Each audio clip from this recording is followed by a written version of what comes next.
Hola, ¿qué tal, queridos amigos del Encuentro de Innovación Jurídica? Me da mucho gusto saludarlos otra vez por este medio. Seguimos con estas cápsulas en relación a la reforma fiscal 2021. Agradecemos nuevamente al ITESO por darnos el espacio y el apoyo para celebrar estas cápsulas virtuales. Agradecemos también a la Barra Mexicana de Abogados, Capítulo Jalisco. Le mandamos un saludo a su presidente, a Guillermo Gat. También agradecemos a NADE Jalisco y también saludamos a Guillermo Cambero, su presidente, y también agradecemos al Colegio de Abogados de Jalisco, constituyente Luis Manuel Rojas.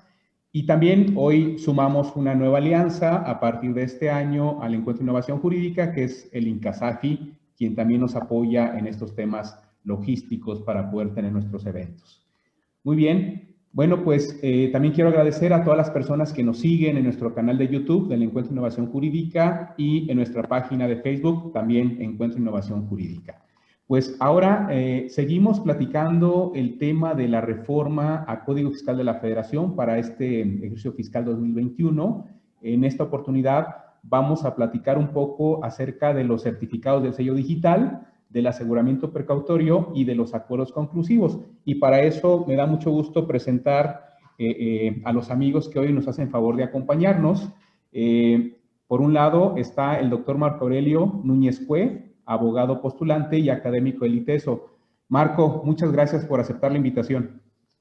Gracias, Carlos, por haberme invitado. Buenas tardes. No, gracias a ti. También nos acompaña el maestro Mariano Corona Vera, integrante de Rubalcaba Villalobos y exdelegado de la PRODECON en la delegación de Jalisco. Mariano, gracias por acompañarnos. Listo, Carlos, muy buena tarde. Y también nos hace favor de acompañarnos el maestro Manuel Hermosillo Allende, abogado litigante y también académico del ITESO. Maestro Manuel Hermosillo, gracias por estar con nosotros. Hola Carlos, ¿qué tal? ¿Cómo están todos? Muy buenas tardes. Bienvenidos a este programa. Esperemos que sea una forma de resolver sus dudas que puedan tener. Bueno, pues sin más preámbulo, quisiera que comenzáramos esta charla preguntándole al maestro Manuel Hermosillo acerca de la reforma en materia de certificados de sello digital que tuvieron los artículos 17H y 17 bis del Código Fiscal de la Federación. Maestro Hermosillo, ¿en qué consistió esta reforma y qué opinión le merece la misma?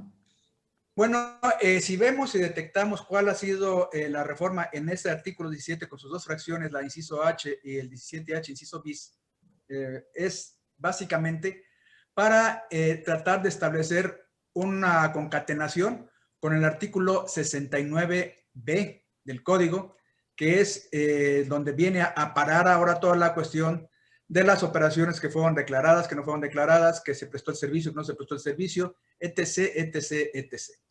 Entonces, ahora lo que hicieron en el Congreso fue hacer una concatenación de conceptos en estas dos fracciones, básicamente con el 69B.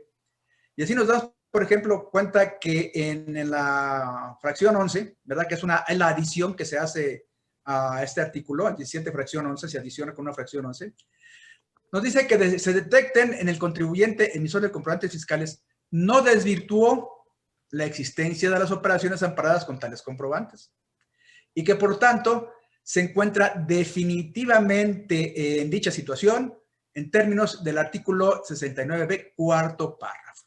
¿A dónde va? Pues precisamente lo que hemos estado comentando ahorita en este inicio de la plática acerca de la vinculación de estas reformas de los sellos con el artículo 69B. Entonces, en esta ocasión estamos en una vinculación de lo que es la inexistencia de las operaciones, ¿verdad?, con la cuestión de que no fueron desvirtuadas. Entonces, eso trae como consecuencia que automáticamente vaya a parar al artículo 69, cuarto párrafo. Esa es la relación que existe entre esta adición que se hizo en la última fracción, la fracción 11, a lo que era el artículo 17 vinculado con el 69. Viene el 17, inciso H, fracción 2, que también es una adición. Y este también se refiere a un concepto que en un principio también, pues casi se convirtió en una especie de deporte nacional, en eso de andar vendiendo pérdidas, ¿verdad? Bueno, entonces ahora, ¿qué es lo que nos dice? La cuestión de los sellos se tendrá que sancionar cuando se detecten que contribuyentes que no desvirtuaron la presunción de transmitir indebidamente pérdidas fiscales.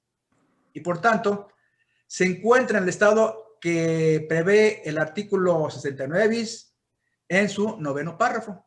Entonces, otra vez, vamos a parar ¿a dónde? Con esta reforma y adiciones que se hicieron al artículo 17, en su inciso H, al artículo 69 bis. Y vi una reforma también en el 17 bis, ¿verdad? Que a mí me causa una gran preocupación.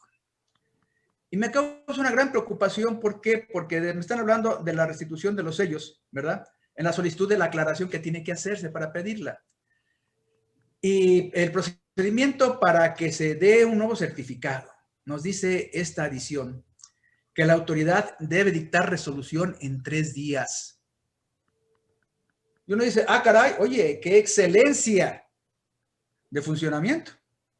Vamos a ver si efectivamente en esos 3 días la autoridad actúa ante un deber. No es una facultad discrecional, que quede bien claro, ¿eh? Esta fracción, el 17, nos dice, debiendo la autoridad. Entonces, la norma le establece a la autoridad un deber, una obligación, un tienes que hacer, no es un podrá. Y la situación para mí es una norma esta, que veamos si funciona. Pero yo creo que no, porque hay una gran cantidad de artículos en el código que nos habla de un plazo para que la autoridad resuelva y no resuelve. Oye, ¿y si en 3 días no dice nada la autoridad? Si no dicta resolución, ¿qué va a pasar? A ver, yo quiero que me digan, ¿qué va a pasar en una situación de este tipo? Porque esto es un contubernio entre el legislador y la autoridad. Vamos a ver si funciona. Si funciona, habrá que aplaudirles a los legisladores por una rapidez, por una gran expeditación en los trámites in situ. Pero si no, ¿qué va a pasar? ¿Por qué no se le pone una sanción a la autoridad que incumple este deber? Yo pregunto, porque así nos ponen a nosotros en el caso de los recargos debiendo pagar y no pagamos, ¿qué va a pasar? Nos van a cobrar recargos. Luego entonces, ¿por qué a la autoridad, ante el incumplimiento de un deber que la norma le señala, no es sancionada por la ley? Entonces, ¿ante qué estamos? Estamos así, en este brazo y esta mano, con este brazo y esta mano, para ponerlas juntas. ¿En perjuicio de quién? Pues del particular contribuyente. Porque podrá hacer lo que quiera, podrá ser el peor emisor de facturas falsas, lo que tú quieras y gustes, pero tiene que ajustarse el procedimiento a la ley. Y si la ley establece un deber a la autoridad y la autoridad no es sancionada ante ese incumplimiento, ¿qué va a pasar? Vamos a esperar qué va a pasar si efectivamente cumplen los 3 días. Si cumplen los 3 días, con gusto me comeré mis palabras y le echaré una porra al Congreso y a la autoridad. Entonces, esta es de un análisis que tuve a bien efectuar de esta reforma en el artículo 17, inciso H, o fracción H, o apartado H, como ustedes le quieran llamar. Sobre esta reforma que está encaminada a 2 puntos. La vinculación con el 69 y la otra con la cuestión de la emisión del comprobante en un plazo de 3 días. Muy bien, maestro Hermosillo, muchas gracias.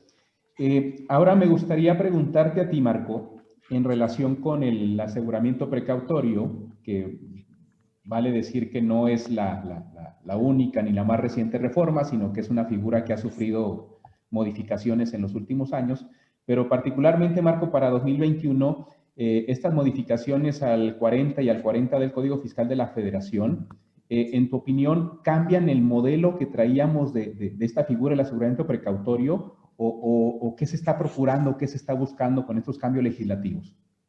Lo que hace el legislador es armonizar el artículo 40, que son las medidas de apremio, y el artículo 40A del Código Fiscal de la Federación, donde viene el aseguramiento precautorio, y se establece que ahora serán sujetos de aseguramiento precautorio los terceros relacionados con el contribuyente y con los responsables solidarios.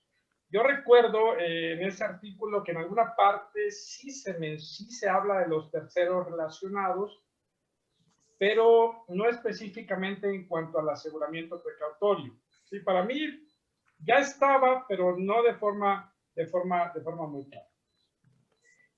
Otra parte que cambia un poquito en el tema del aseguramiento precautorio es el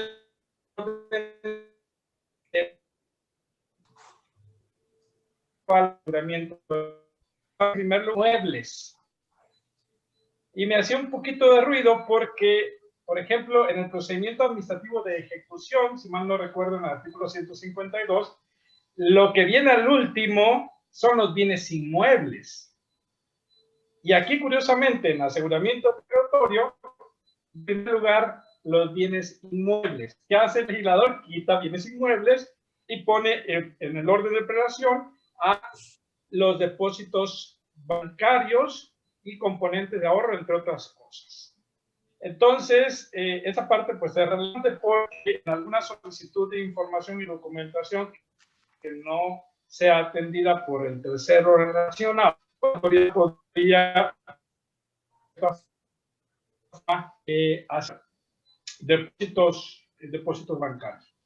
Otra parte importante que se menciona en esta reforma que tiene que ver con el aseguramiento es que las entidades financieras y las sociedades cooperativas de ahorro y préstamo estarán obligadas a proporcionar información al contribuyente respecto de qué autoridad realizó el aseguramiento precautorio. Todos lo sabemos, los que estamos aquí, que es muy común que el contribuyente no sabe quién le aseguró la cuenta bancaria o los depósitos bancarios, ¿no?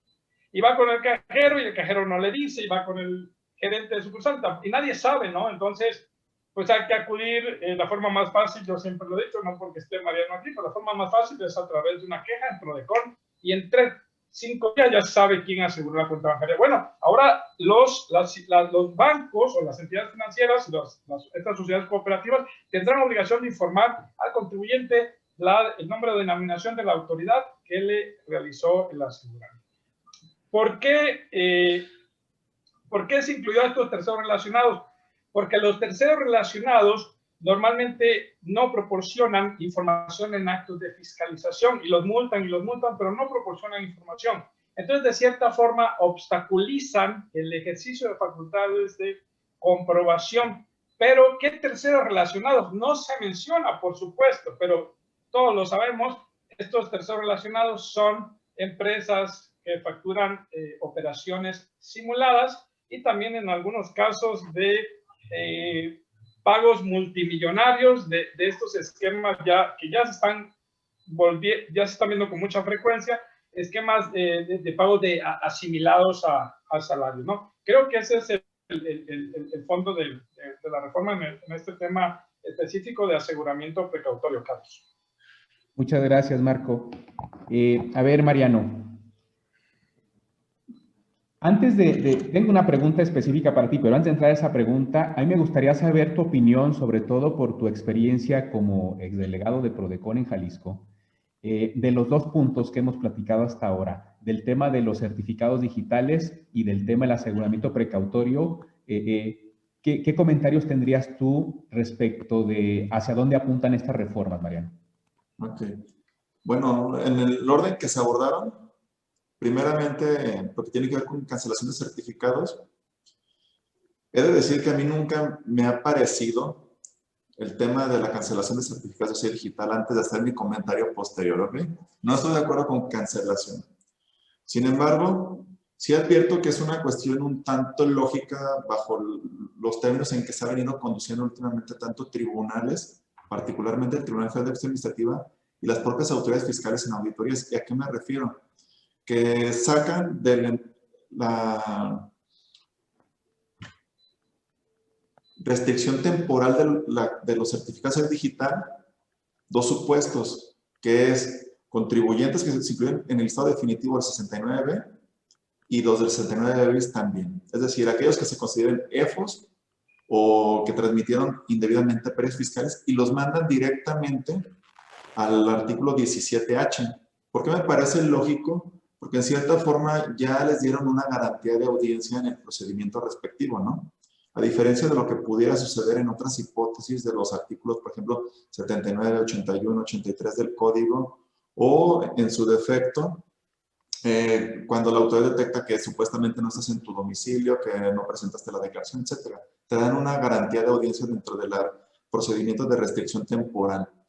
Lo que me preocupa, lo de siempre, es que a mí en Prodecon me tocó, por ejemplo, conocer casos en los que indebidamente la autoridad consideró que el contribuyente era emisor de comprobantes que amparan operaciones inexistentes, y para lograr revertir esa resolución pues lleva bastante tiempo en el cual pues, no vas a tener certificados de sello digital, y sin lo cual pues, hoy en día prácticamente no puedes operar. Hay que recordar que este país está hecho de contribuyentes que están en la formalidad y de sujetos que no lo están.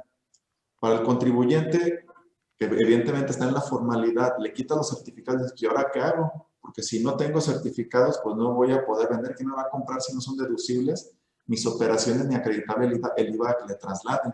Entonces vuelve un tema, creo yo, muy delicado. Me parece, no estoy de acuerdo con la reforma que dijeron de, oye, la autoridad va a resolver en lugar de en 3 días, va a resolver en 10 días, porque finalmente el contribuyente necesita con urgencia sus certificados, ¿no? Y ocupa que se resuelva a la brevedad su situación fiscal. Sin embargo, en teoría no le afecta. ¿Por qué? Porque mientras no te resuelve el procedimiento, tú vas a seguir operando con tus certificados de sello digital, excepto los sujetos que ya hablamos, ¿no? 69 y 69 bis. A ellos sí, como les cancelan directamente el certificado, sí les va a afectar que les resuelvan hasta en 10 días, ¿no? Y lo peor aún, habrá que dices, pues no hay nada que hacer más que regularizar, porque ese no es un procedimiento de aclaración. Te van a decir, yo ya te di una garantía de audiencia en el 69B y en el 69 bis, aquí nada más vienes a regularizarte. Y entonces, pues bueno, ahora sí que aunque la autoridad se equivoque en incluir a un contribuyente en el estado definitivo del 69B o del 69 bis, pues dices, ¿y ahora qué hago? Oye, la autoridad dice que transmití pérdidas fiscales indebidamente y no es así. Pero me voy a ir a un tribunal y no, a lo mejor no me van a querer dar la suspensión. ¿Qué hago? ¿Retrotraigo los efectos o pago el crédito o cómo se regulariza la situación? Me da a entender, la verdad es que sí hay un grave estado de incertidumbre en esta situación. Por lo que refiere al embargo precautorio, la verdad que me parece muy, muy preocupante, porque el incluir como embargo precautorio a los terceros relacionados con el contribuyente o con los responsables solidarios me parece totalmente excesivo. ¿Por qué? ¿Cuál es la finalidad en sí históricamente del embargo precautorio? Vencer la resistencia del contribuyente o del responsable solidario o del tercero relacionado con ellos para que la autoridad pueda ejercer sus facultades de comprobación y se pueda cumplir con un fin constitucionalmente válido, que es que el contribuyente cumpla con sus obligaciones de contribuir al gasto público, con sus obligaciones en materia fiscal. Y yo lo que me pregunto aquí es, a ver, ¿qué tiene que ver que el tercero relacionado impida una compulsa, por ejemplo? ¿Qué tiene que ver esa situación con que el contribuyente cumpla con sus obligaciones bajo la premisa de le voy a embargar precautoriamente bienes al contribuyente, al tercero relacionado? Es decir, si me embargas bienes a mí como tercero, ¿logras el fin de que contribuya de conformidad con lo que establece el 31, fracción cuarta constitucional? La respuesta es no. No hay una relación, creo yo que no hay una proporción entre la medida y el fin constitucionalmente perseguido. Si nos vamos a las jurisprudencias que ha emitido tanto la primera, la segunda sala de la Suprema Corte de Justicia e incluso el Pleno, te van a decir claramente que el fin perseguido por esta disposición, este 40A, no es otra cosa que el contribuyente cumpla con sus obligaciones fiscales. Por eso reitero, nada tiene que ver con que me embarguen a mí bienes como tercero, con que el otro cumpla con su obligación. En todo caso, creo yo, pues ejerce las atribuciones previstas como es múltame, puedes incluso solicitar a la autoridad competente se proceda por desobediencia, ¿no? Peor aún, que el hecho de que yo no que obstaculice el ejercicio de las facultades, no te suministre información. Pues, ¿qué no es materia de cancelación de certificados? ¿Qué más castigo quiero que una cancelación de certificados de sello digital? ¿Para qué ahora me vas a inmovilizar mis cuentas bancarias porque cambiaste la prelación? Entonces yo creo que no es proporcional la medida adoptada con el fin constitucional que persigue esta disposición.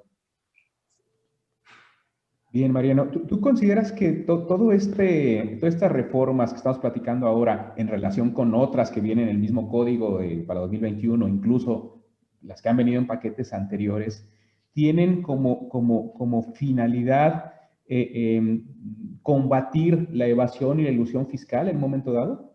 No, mira, definitivamente sí, pero la realidad es, históricamente, las autoridades siempre han tenido atribuciones de sobra para ello.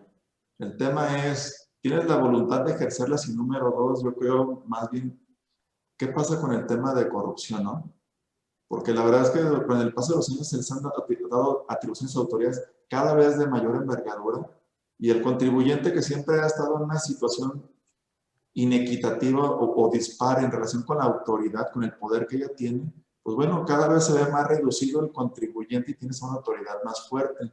Al grado que dices, pues bueno, realmente lo puedes hincar al contribuyente si así lo desea la autoridad. Entonces yo creo que aun y cuando las medidas que le puedan estar dando las autoridades puedan tener como finalidad vencer resistencias del contribuyente en el cumplimiento de obligaciones o en el ejercicio de las facultades de comprobación, yo ya lo que deberíamos de ver ya realmente es y poner en una balanza es, oye, en el cúmulo de atribuciones que te están dando, realmente no están siendo ya desproporcionadas tus atribuciones en relación con el fin que persigues.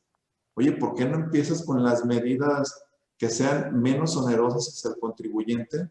Y de ahí te vas yendo hacia aquellas que son de mayor gravedad hacia él, ¿no? Que generan mayores perjuicios. Pero no, la norma o el Código Fiscal de la Federación no prevé una prelación de las medidas que la autoridad puede adoptar. Yo te digo, oye, pues primero ponle una multa, ¿no? Después imponle la segunda sanción y después, pues ya subiste el auxilio de la fuerza pública. Bueno, primero, sin estarnos metiendo al embargo precautorio en general, porque el embargo precautorio te señala un orden, ¿no? Pero yo digo, oye, después, pues yo te diría, mejor cancélame mi certificado, porque al día siguiente te digo, aquí está mi aclaración y sí, permíteme seguir facturando, te voy a acreditar que ya no hay oposición a las facultades, etcétera. Y al final del día, pues yo como tercero relacionado, pues inmovilizo mis cuentas, si ya de plano te estoy impidiendo, ¿no?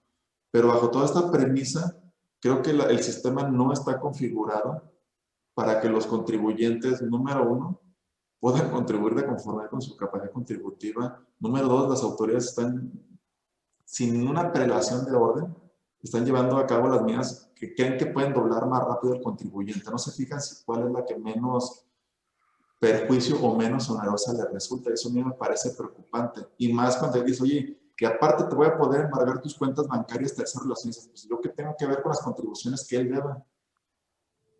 Entonces, ¿yo por qué tengo que ver mermada mi capacidad, mi liquidez para atender mis compromisos con que el otro te omitió el pago de contribuciones?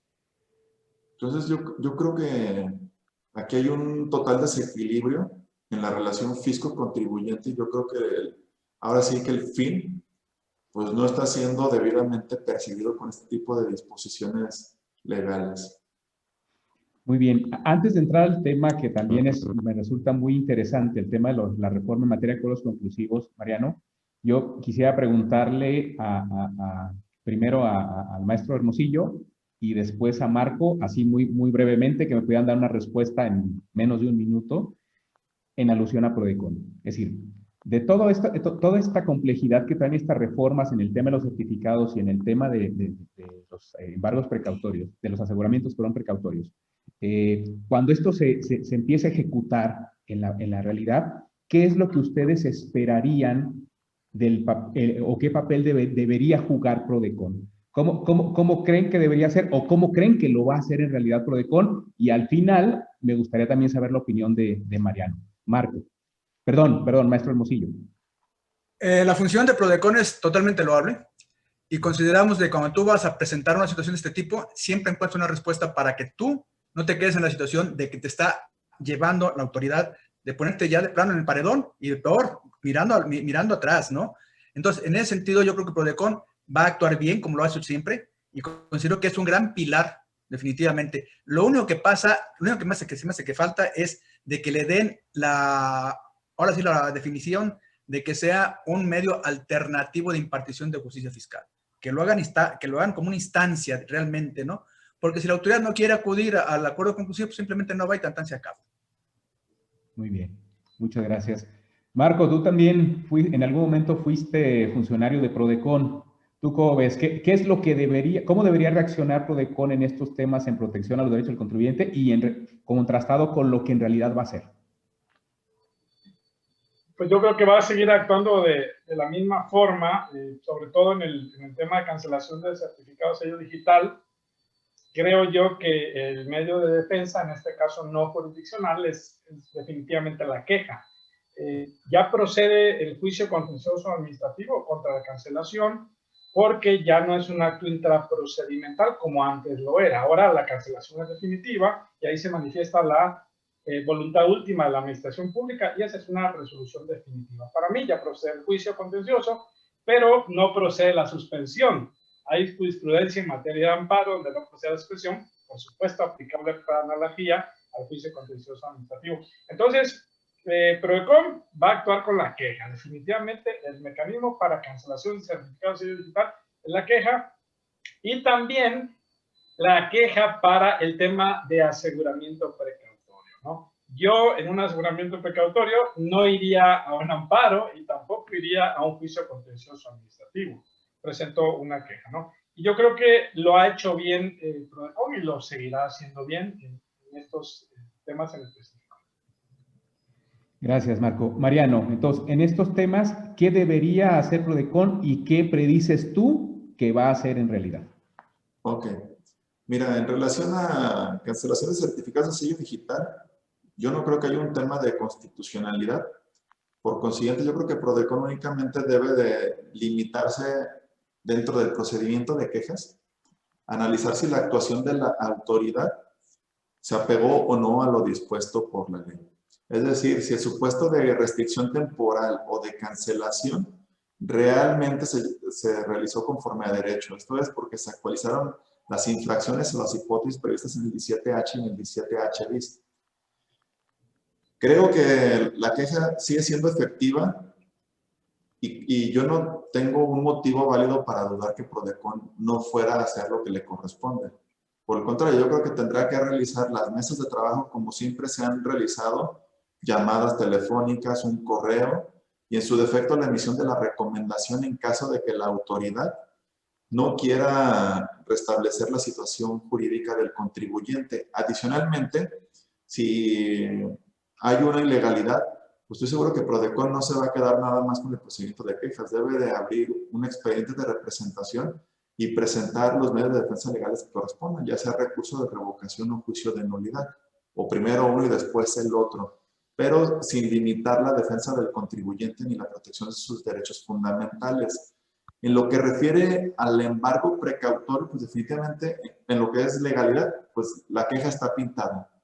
Pero yo, si fuera contribuyente, yo le exigiría a Prodecon representación legal y le pediría expresamente que impugne la constitucionalidad del 40A en caso de que ese contribuyente sea el tercero relacionado, tenga ese carácter. Porque yo reitero, para mí, la medida adoptada por el legislador, pues la verdad es que no tiene o no persigue el fin constitucionalmente que originalmente la norma tenía. Está dislocado y yo sí pediría que presenten un juicio de amparo indirecto en contra de esta norma o en su defecto que sigan los medios ordinarios y después el juicio de amparo. Pero yo no lo dejaría y tampoco lo dejaría así Prodecon desea o no. Hay que recordar que nosotros le podemos exigir a las instituciones cómo actuar, ¿no? Y si la ley me dice que yo le puedo pedir representación a Prodecon, pues bueno, te lo debes de otorgar. Y tú le dices, oye, para mí es inconstitucional. No tiene por qué Prodecon hacer un análisis de si la norma es o no constitucional. Que lo resuelva esos tribunales, pero no Prodecon.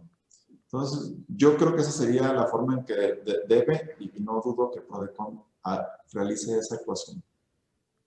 Muy bien, Mariano. Bueno, y me quedo contigo para preguntarte ahora acerca de los acuerdos conclusivos. ¿Qué nos puedes compartir, Mariano, sobre qué cambia con la reforma en materia de acuerdos conclusivos y si en tu opinión estas modificaciones legislativas tendrán o no que ver con malas prácticas del contribuyente en la adopción de esta medida de solución de diferendos, ¿no? Bueno, son 3 puntos esencialmente los que se incluyen en esta reforma a los acuerdos conclusivos. Como tú lo adelantas, realmente una parte sí tiene que ver con malas prácticas de los contribuyentes, eso sí me consta dentro de mi experiencia, pero no solo eso, realmente tiene que ver con cuestiones que ya venían operando en la vida práctica, pero también con una cierta limitación que la autoridad ya le está dando a los acuerdos conclusivos, hay que ser claros, ¿no?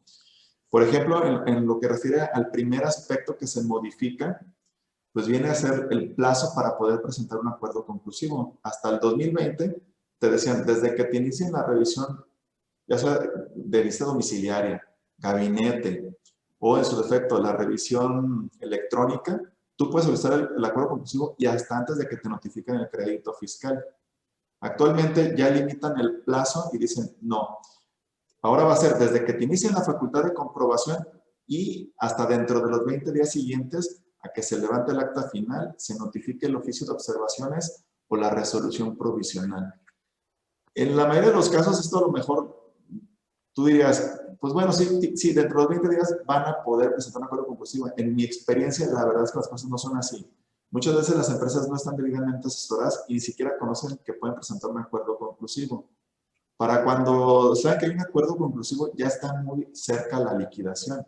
Y no es porque quieran hacer una mala práctica administrativa, sino es cuestión de que no tienen conocimiento de la existencia de esta instancia.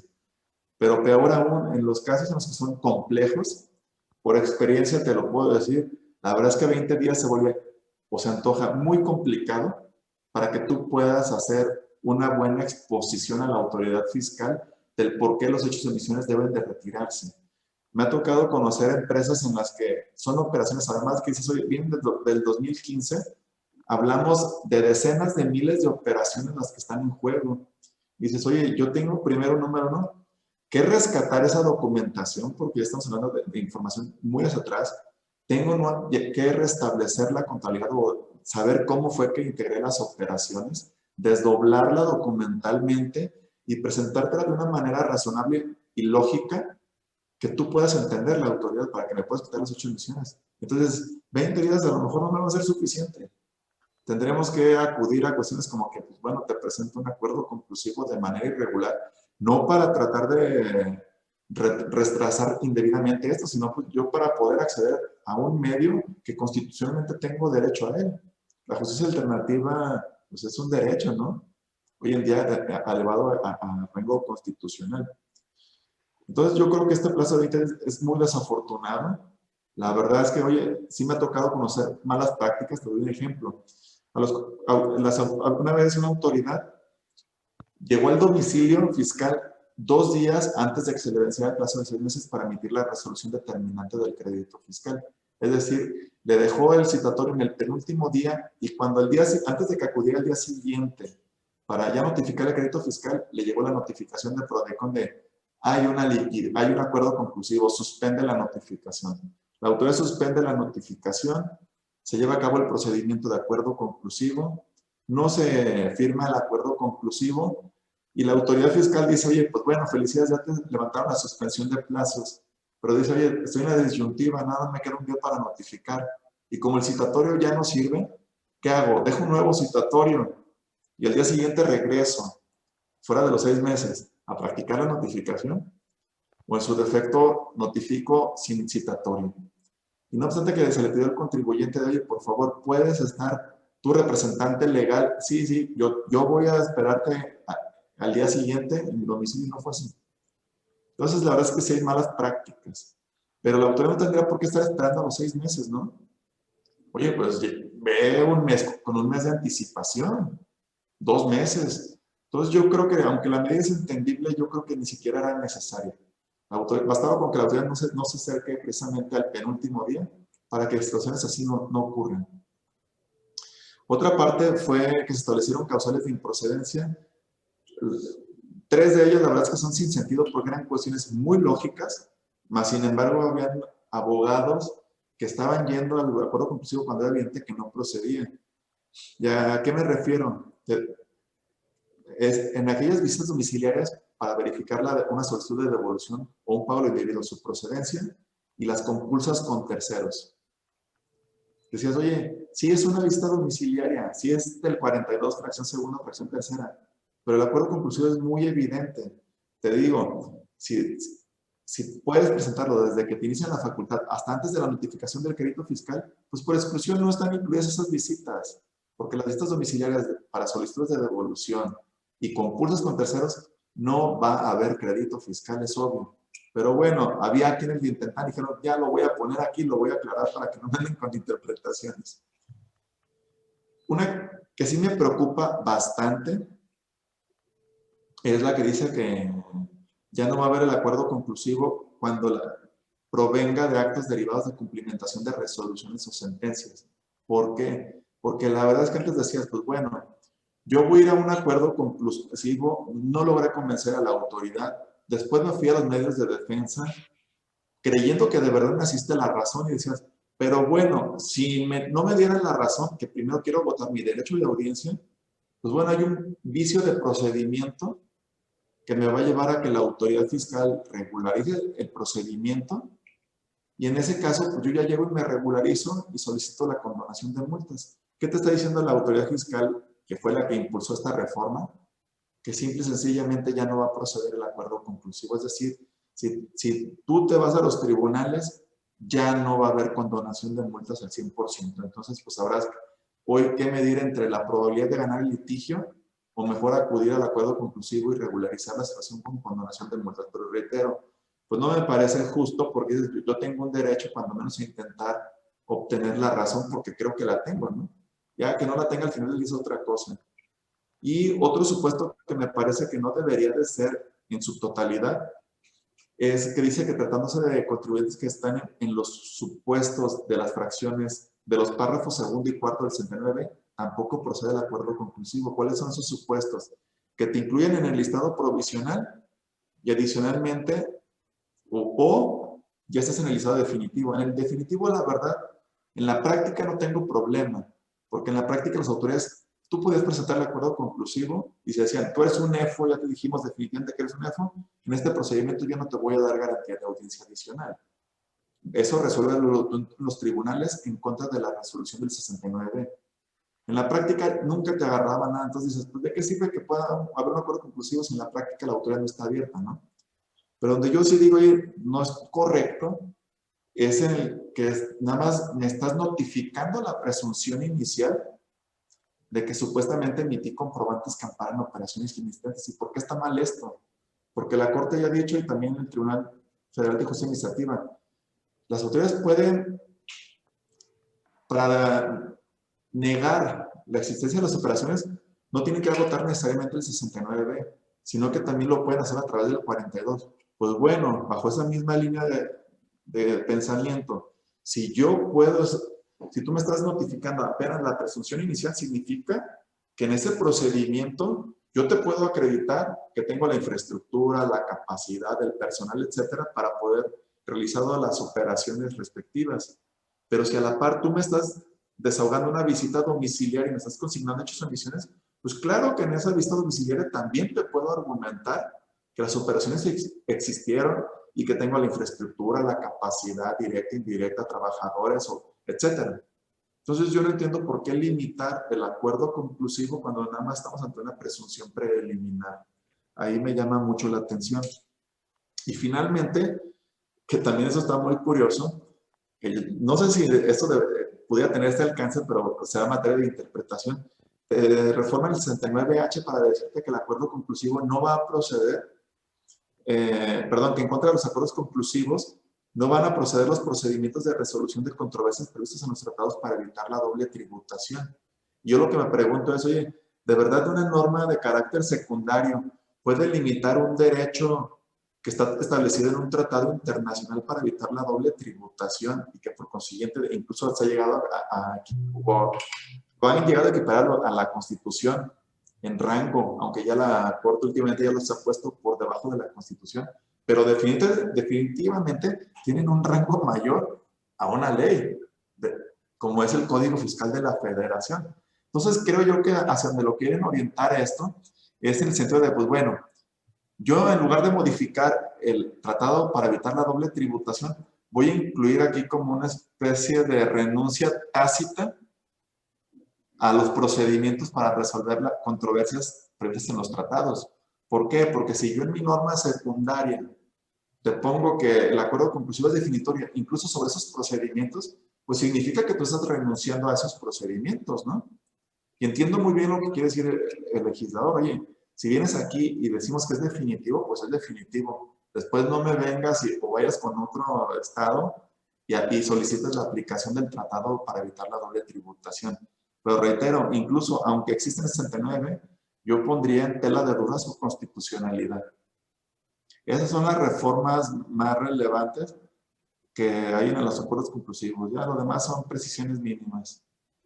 Muy bien. A ver, ya para cerrar, una pregunta, la misma pregunta para los tres, para responder con un sí o con un no. ¿Ok? Esta reforma en materia de acuerdos conclusivos, en su opinión, ¿le quita eficacia o eficiencia a la figura misma de acuerdos conclusivos? ¿Sí o no? ¿Qué opina, maestro Hermosillo? Sí. ¿Marco? No, yo creo que no. Ok. ¿Mariano?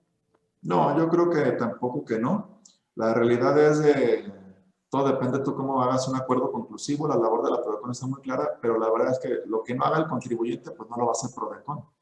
Creo que todo está en manos del contribuyente y yendo al procedimiento de acuerdo conclusivo, actuando de buena fe, presentando buenos argumentos y sabiendo ofrecer debidamente las pruebas, no debería de tener mayor problema al que se enfrentaría sin reforma.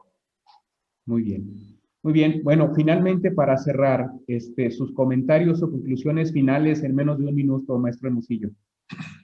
Pues una reforma en que vemos prácticamente también de que el particular como gobernado está en una situación de desigualdad con la autoridad fiscal. Y estas reformas pues son prácticamente el cuento de cada año que vamos a hacer algo nuevo, pero en lugar de beneficio para el contribuyente, todo es en perjuicio. No hay una reforma que pueda considerarse que pueda beneficiar al contribuyente, porque todo lo que se hace es para que el contribuyente haga menos, sin descontar que la actitud del particular con los deportes nacionales que ha tomado en cuenta últimamente, pues también causan un detrimento en la recaudación, que es lo que trae como consecuencia un desnivel en la forma de que está recibiendo ingresos de la autoridad fiscal y con lo que tiene que gastar. Gracias, maestro Hermosillo. ¿Conclusiones, Marco? Bueno, pues yo creo que pues, prácticamente toda la reforma es profisco, como siempre ha sido. Casi siempre se menciona que las reformas son recaudatorias y recaudatorias. Pues todas, yo creo que todas son recaudatorias. Hay un poquito de restricción de derechos, sobre todo en el acuerdo conclusivo, el plazo de los 20 días, coincido totalmente con Mariano, es un plazo, no te alcanza el tiempo, ¿no? Y hacer un pequeño comentario, esos 20 días dice el Código Fiscal que son contados al día siguiente de la notificación, ni siquiera que surte efectos. Yo creo que aquí hay que armonizarlo con la regla de 135 del Código, porque para mí, no sé qué opina Mariano, para mí es al día siguiente en que surte efectos, ¿no? Creo que hay un pequeño error de técnica legislativa. Muy bien, Marco, muchas gracias. ¿Comentarios finales, Mariano? Bueno, para mí, en general, se siguen menguando los derechos del contribuyente. En lugar de que haya una progresividad en las normas y que sea en beneficio, yo diría, de la relación jurídico-tributaria, no nada más se trata de beneficiar a uno o perjudicar a otro, ¿no? Que haya una progresividad en la relación jurídico-tributaria, yo nada más veo cómo se menguan los derechos del contribuyente y eso sí me parece preocupante. Y en estos tres temas que acabamos de ver, ¿por qué hablo de ello?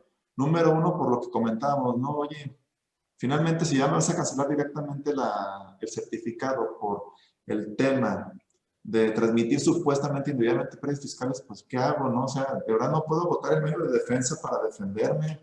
Segundo, tengo incertidumbre, para ti va a ser suficiente con retrotraer los efectos jurídicos, presento una complementaria, pero el crédito lo impugno, o vas a querer que te pague el crédito fiscal. Segundo punto de ese aspecto, si antes me daba la norma 3 días para que la autoridad resuelva la cancelación de certificados, ¿por qué hoy 10? Ah, es que la autoridad es muy poco tiempo. No, espérame, se trata del estado endeble o de precariedad en que yo me encuentro contribuyente con motivo de la medida que tú adoptaste. O sea, resuélveme pronto, ¿por qué en un plazo más elevado? Por eso, digo, no se trata de que la autoridad tenga más plazo, se trata de, si ya no debería de existir ese perjuicio, pues que a la brevedad desaparezca. En lo que refiere al embargo precautorio, pues reitero, para mí es inconstitucional y dices, oye, ahora resulta que hasta como tercero me van a poder inmovilizar mis cuentas bancarias y, y todos los demás bienes en el orden que se señala en el 40A, fracción tercera, pues me parece terrible. Y finalmente en los acuerdos conclusivos, pues bueno, ya me están quitando plazo, me están diciendo que ya no puedo llegar a un acuerdo conclusivo y regularizarme después de una sentencia en la que ordenó la nulidad para efectos de una reposición de un procedimiento.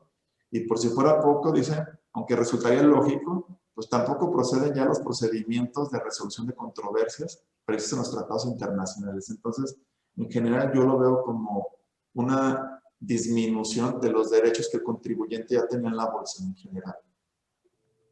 Muy bien, muchas gracias, Mariano.